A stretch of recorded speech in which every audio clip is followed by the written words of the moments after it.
Mitos Desa Bonjol, hilangnya Jerojok. Bayangkan sebuah sore yang tenang, gelak tawa anak-anak lalu dalam sekejap, berubah menjadi misteri yang mencekam. Jadi begini ceritanya.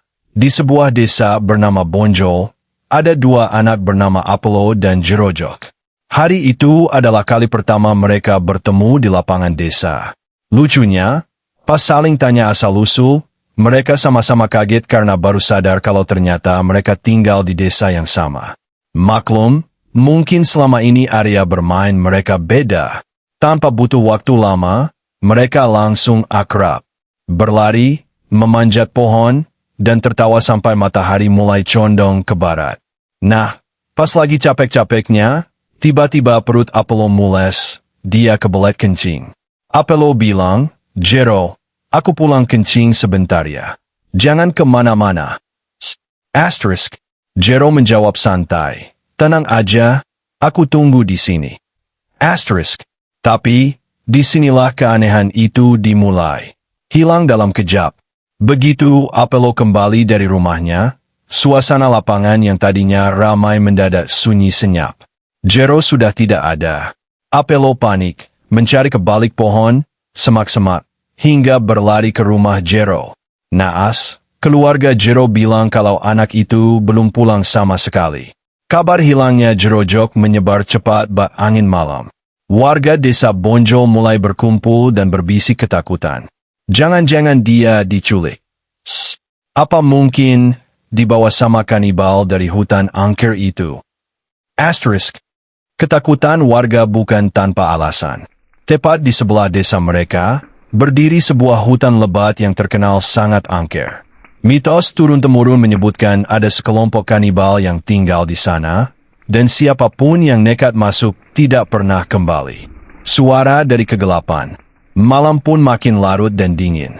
Kepala desa Bonjol, Pak Bambang, langsung mengumpulkan warga di balai desa.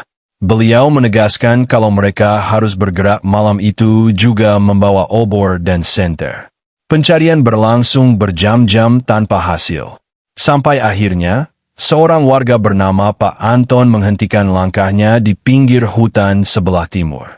Hutan itu sangat lebat, bahkan tidak punya jalur setapak sama sekali. Tapi dari dalam kegelapan yang pekat itu, Pak Anton mendengar suara lirih. "Tolong, tolong." Bisa kamu bayangkan betapa merindingnya situasi saat itu? Pak Anton yakin betul itu suara anak kecil. Tanpa pikir panjang, ia berlari menemui Pak Bambang untuk melaporkannya. Pak Bambang langsung memberi komando tegas. "Semua dengarkan. Kita ubah rute. Ikuti Pak Anton. Tapi ingat, hati-hati, mulai sekarang kita memasuki jalur yang belum pernah dilewati siapapun." Dengan obor yang menyala dan dada yang berdebar kencang, warga desa Bonjol perlahan melangkah masuk ke dalam hutan gelap gulita itu.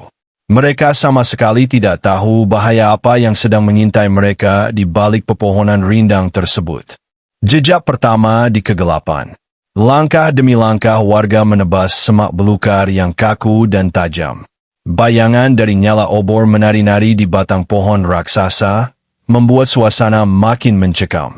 Udara di dalam hutan rasanya jauh lebih dingin dan lembab dibanding di desa, seolah-olah tempat ini menolak kehadiran manusia. Pak Anton berjalan di paling depan bersama Pak Bambang, sementara Apollo ikut menyusup di antara rombongan dewasa karena rasa bersalah dan cemas yang luar biasa. "Pak Anton, masih jauh dari suara tadi," bisik Pak Bambang pelan, tak ingin memecah kesunyian hutan secara kasar. "Seharusnya sudah dekat, Pak." "Tadi suaranya dari arah pepohonan rapat di depan itu," jawab Pak Anton sambil menunjuk ke arah kegelapan pekat. Tiba-tiba, salah seorang warga yang memegang senter berteriak kecil. "Tunggu, sesuatu ada di bawah." Sinar senter diarahkan ke tanah. Di antara daun-daun kering, tergeletak sebuah sandal kecil berwarna merah. Apollo langsung menyerobot maju.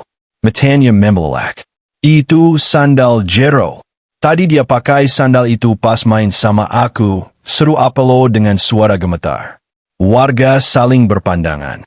Rasa takut yang tadinya mengambang kini berubah jadi kenyataan pahit.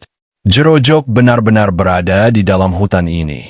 Tapi yang membuat bulu kuduk bergidik, tidak ada bekas jejak kaki lain di sekitar sandal itu.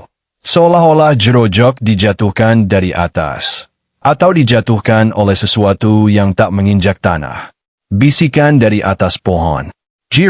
Jerojok, panggil Pak Bambang, memberanikan diri menaikkan volume suaranya. Hening sejenak. Hanya suara jangkrik dan gesekan daun yang diterpa angin malam. Lalu, SSHH, asterisk, suara semak-semak bergoyang heboh datang dari atas pepohonan. Warga mengarahkan obor dan sinar senter ke atas kanopi hutan. Di antara ranting-ranting yang rapat, mereka melihat sesosok bayangan tinggi besar melompat dari satu dahan ke dahan lain dengan kecepatan luar biasa. Apa itu? Teriak warga panik.